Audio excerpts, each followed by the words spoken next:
Сәлем достар, біз бүгінгі сабағымызда Инстаграмымыздың барлық оқырмандарын бір команда арқылы алып алатын боламыз өзімізге. Соны көрейік. Ctrl-Shift тырнақшамен. Ctrl-Shift тырнақшамен орындатқызайық. И тамашалайық қалай болатынын. Экранды үлкейтейін. Логин пароліміз өзі автомат түрде жазылады.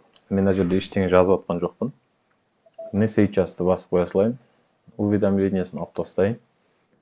Енді біздің өзіміздің парақшамызға кіргеннен кейін подписчик бөліміне өтеді өзі автомат түрде, және астыңғы қарай мен мына подписчиктердің барлығын бір-бір өзім скролл жасап көретін болам. И бітті. Біздің программамыз осы скроллдағы барлық подписчиктердің несін, Инстаграмын өзіміздің бағдарламамызға алып алды. Міне. Барлық оқырмандарымызды, барлығы 51 оқырман табылды, и барлығын өзімізге алып алдық базамызға. Енді бұны қалағанымызша өзіміз алдағы уақытта қолдана беретін боламыз. Енді осы сабақта осыны қалай жасаймыз, бірге тамашалайтын боламыз. Кеттік.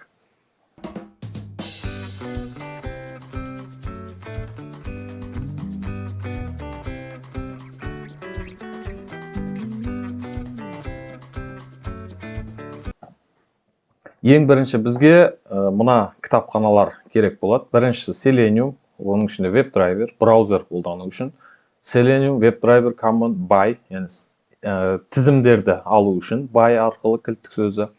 Одан кейін Seleniumның Common, жиі қолданылатын кілттік сөздер, кейстер, және уақытымыз, import time, және info insta деген менде бір жеке Python досия тұр, файл тұр. Соның ішіне мен логин паролімді string типінде жазып қойғанмын. Сол жерден username мен паспортты аламын сол жерден.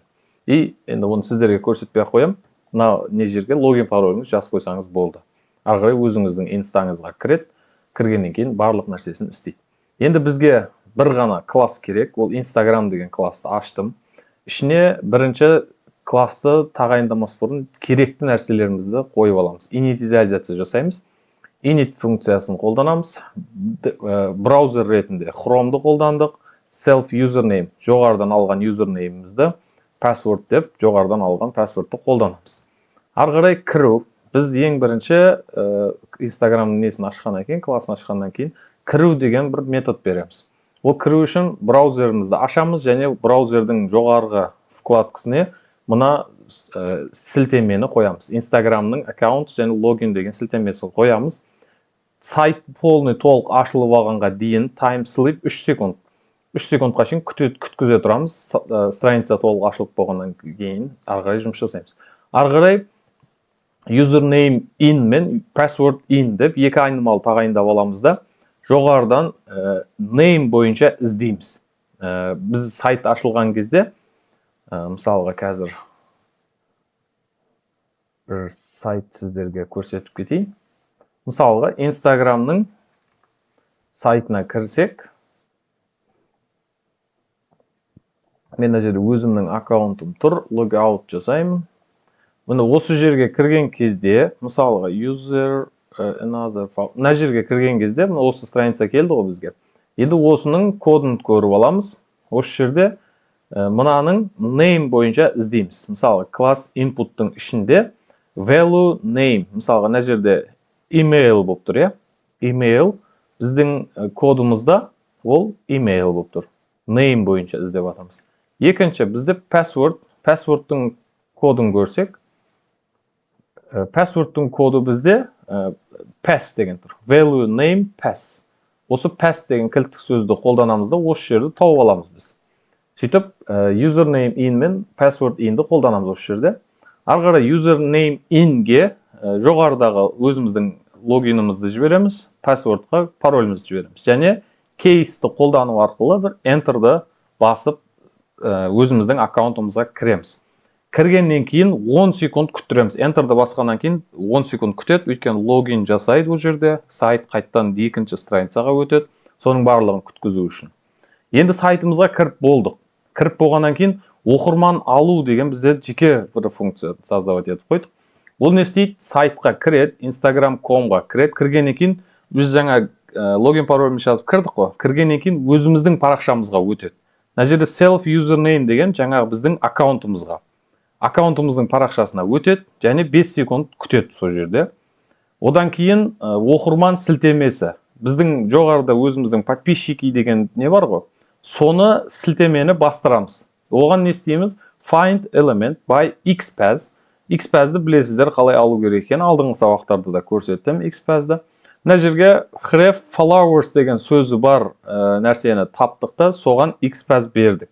Сол бойынша іздеп тауып алды. Тауып алғаннан кейін оқырман сілтемесі деген айнымалыға тағайындадық. Оны клик бастырдық. Бір кнопка enter бастырдық. Ол страница ашылып болғанға дейін 3 секунд күттірдік. Яғни бізге окошко келеді мына жерде. Подписчиктердің окошкасы келеді. Енді тізім алуымыз керек.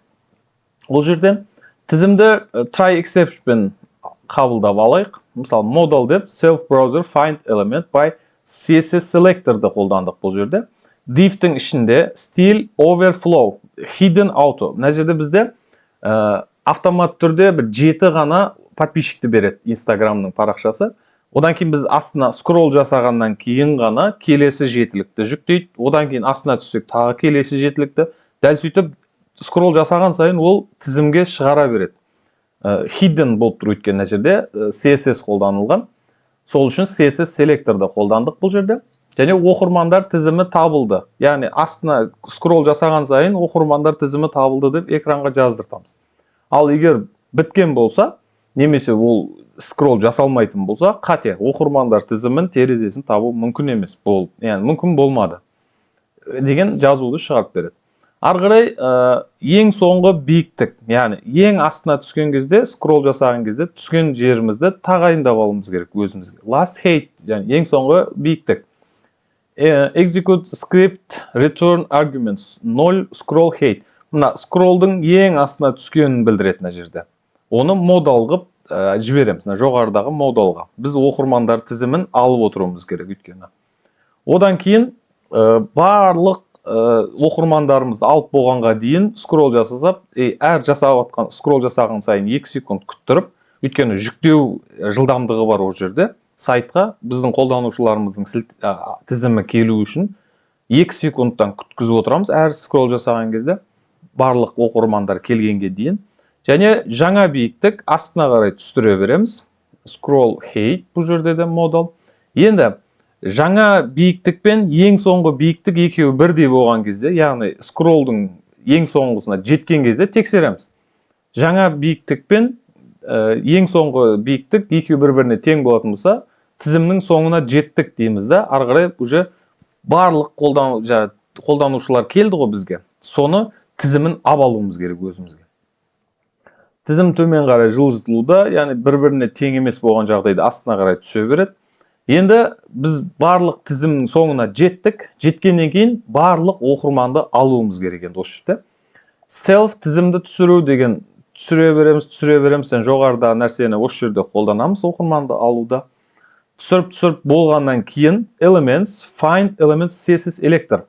Span, оның ішінде up, 3a, енді бұл жерде Instagramның CSS-іне қарайсыздар. Өздеріңіздің қай страницаны ашқыларыңыз келеді, сол жердің барлығын CSS-теріне қарап, сол арқылы элемент, мына жерде көпшіл, find element емес, көпшіл элемент, яғни бірнеше оқырмандарды алуымыз керек бұл жерде. Сол үшін followers URL, солардың URL-ін алып бір тізімге сақтап аламыз. Арғырай сол тізімді өзіміз экранға жаздырту үшін мына жерге print дайын барлығы land followers оқырман табылды деп шығарады да, енді followers URLs-ті бізге қайтарып береді бұл класс. Енді осыны орындау үшін біз бір insta деген айнымалы тағайындадық, оны класстың несін бердік. Класстың логиніміз бен паролімізді жібердік сол класстың ішіне. Арғарай кіру методын қолдандық бірінші, одан кейін оқырман алу, мына жердегі жоғарыдағы методты қолдандық, және followers деп, қолданушылар деп, Instaның барлық оқырманды алу методын жүзеге асырдық, орындатқыздық. Былайша айтқанда, for f followers in followers, яғни f деген бір айнымалын тағайындап алдық та, өзіміз жеке уақытша, followers'тың ішінден жүріп өт дейміз. И әр қадамда сол followers'ты экранға жаздырып отыр дейміз. Ары қарай input жұмысты аяқтаймыз. Сонымен нәтижеміз бізде Ctrl-Shift тырнақшамен Python'ды инстаны орындатқызатын болсақ, бізге мынандай қорытынды келеді. Instagram парақшасы ашылады, логин пароліміз жазады өзі, автомат түрде Enter басады. Мына жерде не сейчас басып қоя салайын, бұл жер керек жоқ. Instagramның несі бойынша. Ары қарай өзіміздің парақшамызға өтті.